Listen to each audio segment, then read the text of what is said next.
Jean, por que tá todo mundo viciado em apostas, cara?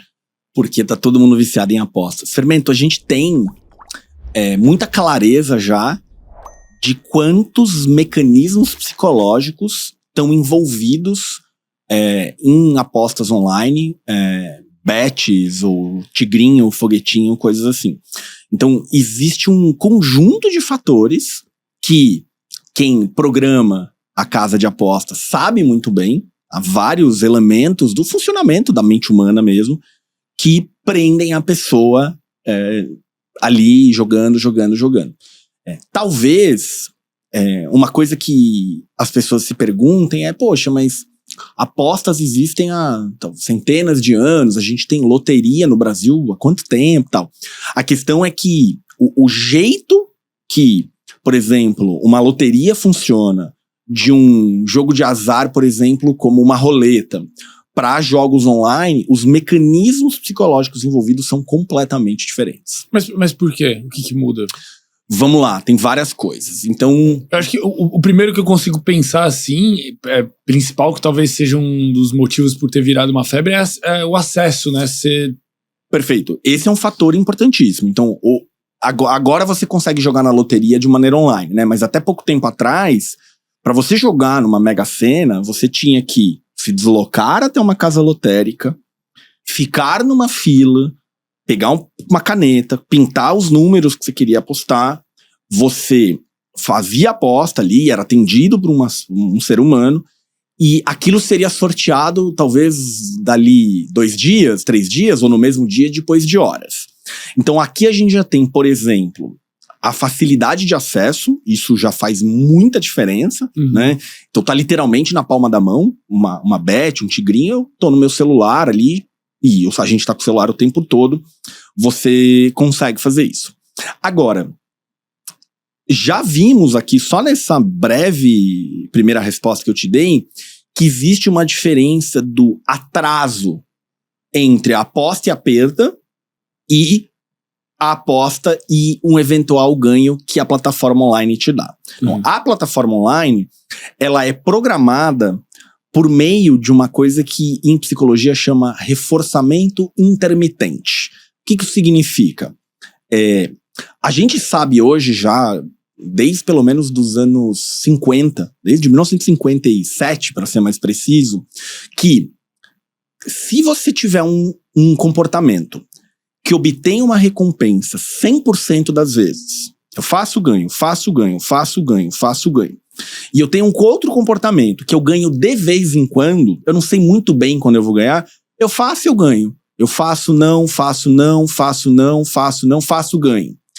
Este segundo esquema, este segundo jeito, mantém a pessoa muito mais ativa no comportamento do que se eu ganho sempre. Então, isso tem vários mecanismos neurofisiológicos do porquê que isso acontece, mas basicamente assim, tentando simplificar. Toda vez que eu faço X, um resultado acontece. Se o resultado deixa de acontecer, eu paro de fazer. Eu já entendi que não vai vir. Agora, num outro sistema em que eu faço, às vezes vem, pode ser que vai vir na próxima jogada. Eu tô sempre no quase. Talvez eu ganhe agora. Tem um prazer nessa imprevisibilidade. Exatamente. Então tem eu não diria que o prazer está na imprevisibilidade. É o fato de, como às vezes eu ganho, e se eu ganhar na próxima jogada? Eu quero testar. Eu vou testar, vou tentar mais uma. Então, na loteria, por exemplo, isso não acontece. Se você ganha, você não ganha. Né? Numa aposta tipo tigrinho, foguetinho, que tem toda uma programação de computador por trás e que você desconhece a probabilidade, tem uma probabilidade mínima, que é a exigência do governo, mas as bets são legalizadas, o tigrinho não, então o tigrinho tá hospedado em paraíso fiscal, então você nem acesso à probabilidade real você tem, ele consegue programar exatamente como vai ser. Então a loteria, geralmente, quem nunca ganhou tem essa história, né? Apostou, não ganhou. Talvez uma hora você desista. Ou você aposta muito pouco porque você sabe que você nunca ganha. Agora, como que funciona a aposta online? Vamos pegar o caso do tigrinho. A plataforma te dá um crédito inicial, fala assim, você tem R$100 pra jogar aqui. E aí, no começo, ele te dá mais vezes o prêmio. Então você joga, ganhou. Aí joga mais 3 vezes, ganhou. E aí vem uma pergunta que é, tá, mas então vou ser esperto. Eu vou entrar na plataforma, vou pegar os R$100 de bônus. Como ela me premia mais no começo, eu vou ganhar, eu fui de 100 para 200 e eu vou sacar. Isso não é possível. Existe uma coisa que chama rollover. Sabe o que é o rollover? Eu sei, sabe? Eu sei. Mas acho que é bom... Então explicar. A plataforma me deu, R$100 pra eu jogar.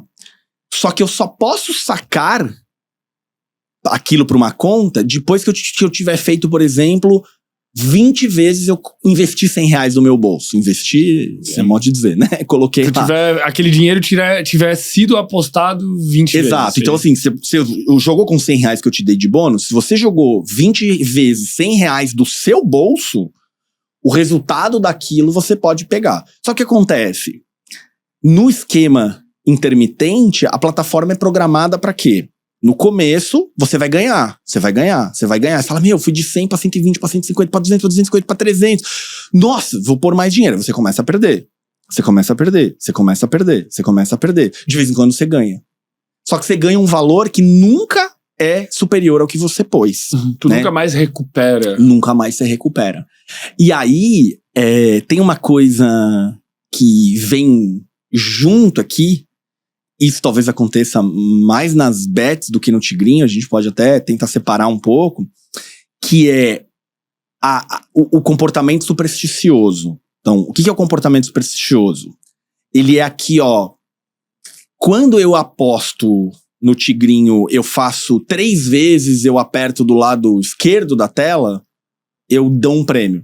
Por quê? Porque teve uma vez que, por acaso, eu apertei 3 vezes seguida, e deu um prêmiozinho. Tu começa a tentar encontrar fatores que estão de alguma forma correlacionados a tu ter ganhado ou não. Eu aposto em horário ímpar. Exato, em horário ímpar. De noite dá mais do que de dia. Quando, sei lá, a bateria do celular tá mais cheia, não sei. Você começa a criar ali mecanismos que não são reais. Isso tem a ver com uma coisa que a gente chama em psicologia de ilusão de controle, né? Então, você não tem nenhuma influência na probabilidade de ganho, mas por conta de algumas coincidências que aconteceram, você passa a achar que você pode ter chance de ganhar. Então, é um fator similar ao que acontece com um torcedor de futebol, isso. Só que ali é um comportamento rápido, repetitivo, compulsório, né? O torcedor de futebol, sei lá, o cara vai com a mesma camisa sem lavar há 20 anos. Só que o time joga o quê? 2 vezes por semana. Isso. Né? E aí, um jogo como esse tá no teu bolso, você pode fazer a aposta o tempo que você quiser, de manhã, de tarde, de noite, é imediato, né? Aí acaba o teu dinheiro, o cara entra no aplicativo do banco, faz a transferência pra plataforma do Tigrinho, ou da Bet. Ou passa cartão, se bobear. Exato. E aí... aí então, ó, só até aqui, você falou, por que as pessoas jogam? Então, ó, a gente tem lá um crédito inicial que você fala assim, vou ver ali, já que eu ganhei, vou jogar. Nesse crédito inicial, você acaba sendo exposto a esse planejamento de ganhar no começo, fica cada vez mais difícil ganhar, e você começar a pôr mais dinheiro, tá? Você começa a desenvolver aqui essa ilusão de controle, achar que você, de alguma maneira, conseguiu sacar quando a plataforma paga, como que você tá driblando o sistema, alguma coisa nesse sentido. Para piorar tudo isso, a gente tem um negócio na psicologia que chama modelação, que é eu aprender por um modelo, aprender por observação. Isso é extremamente útil, né? Então, por exemplo, quando você tá aprendendo, eventualmente, quando você estava começando o teu podcast, talvez você tenha assistido podcasts de sucesso para ver como é que ele faz a pergunta, né? Como que ele interrompe o convidado, ele não interrompe, quando que ele muda de assunto, né? Você vai aprendendo por observação. Você tá ali aprendendo a tocar piano, como é que aquele baita pianista põe o dedo, né? Então a gente aprende por observação muito. E aí a gente tem um fenômeno que é o quê?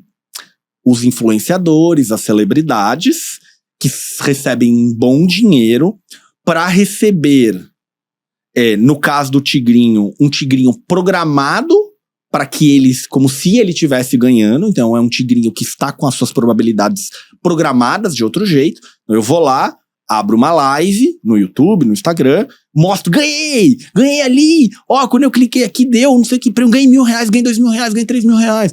Pô, eu também quero ganhar R$3.000 clicando meia dúzia de botão ali, quem não quer? Não é? E aí, essa pessoa fala, pô, o Jean ganhou, eu vou jogar também.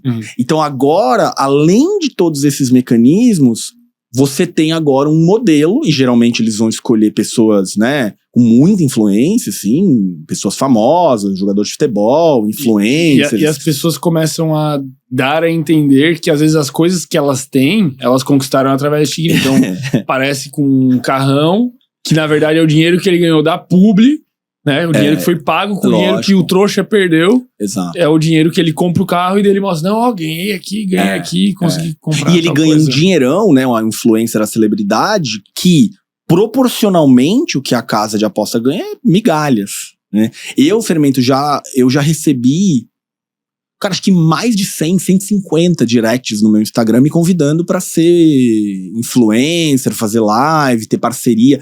E aí tem dois jeitos que eles fazem, né? Tem um que eles te dão uma grana, ó, te damos aí X mil reais pra você falar, pra você divulgar. E tem um que é o mais sacana de todos, que eles você joga com o meu cupom e tudo que você perder, tu ganha. Uma porcentagem vem pra mim. Cara, eu não diria, assim, é um pouco mais cruel, mas não diria que é muito mais cruel, porque no final das contas, mesmo a casa de aposta pagando o cara sem ser com as perdas, esse dinheiro veio das perdas. O dinheiro que a casa tem sempre é das perdas. Então, a Virgínia fez contrato com não sei quantos % da perda dos jogadores. O outro contrato que o outro influenciador fez não era com a perda. Mano, o dinheiro vem do bolso do cara que foi enganado. Exatamente. Sempre, independente. Então a índole de quem anuncia esse tipo de coisa não existe. O capital aí falando mais alto do que tudo. E aí, cara, a gente entra numa coisa que é mais triste ainda, que é a gente tem hoje dados já bem claros de que, eu tô falando de todos esses mecanismos, né, psicológicos envolvidos que mantêm o cara jogando, mas hoje a gente já tem dados que mostram que pelo menos metade de quem começa a jogar tigrinho, foguetinho, bets, metade dessas pessoas começam com a intenção de ganhar dinheiro. Né? Então, não é por entretenimento. Não é por entretenimento, não é tipo, só vou ver como é que é, ou porque meu amigo tá jogando pra participar de um grupo. Pelo menos metade é porque quer ganhar um dinheiro. Só pra você ter uma ideia, os dados que eu tenho são aí, que eu tenho, a gente tem no Brasil, são de alguns meses atrás, tá?